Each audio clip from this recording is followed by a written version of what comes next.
Hey church, it's Pastor Bryce here. Welcome to Beyond the Status Quo. You might be asking yourself, what is that?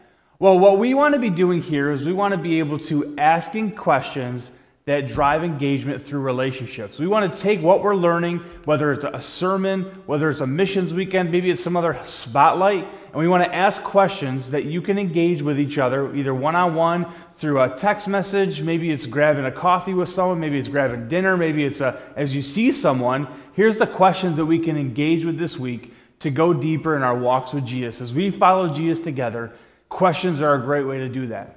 And so here we go for this week. Yesterday we finished our series in the book of Ruth, The Road to Redemption. We closed the series by asking this question, what legacy will you leave? It's amazing to see how Ruth left Jesus. This was a part of her legacy. By her going to be with Boaz and marrying together, the legacy that they left was the Messiah. Here's a great question to ask each other, though. What legacy will you leave? I have two more questions to really help us wrestle with this question that maybe we can ask each other this week. The next question is this: how are you stewarding your resources?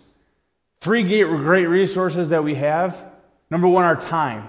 Number two, our talents. And number three, our treasures. By how we're spending them right now, it's a great indication of what we're going to leave behind. Ask someone that this week. And lastly, ask someone the question, what risks do you need to take? What risks do you need to take? Because there's risks that need to be taken for us to leave behind a legacy.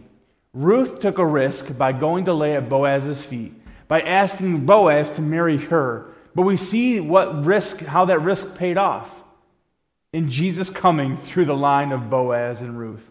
And so again, what legacy do you need to leave? How are you stewarding your resources? And what risks do you need to take? These are three great questions that you can ask each other, whether it's through a text message, through a coffee, maybe through a one-on-one over a meal, beyond the status quo. These are questions that drive engagement through relationships so we can follow Jesus better together. Have a great day, and can't wait to hear what God does as you ask each other these questions.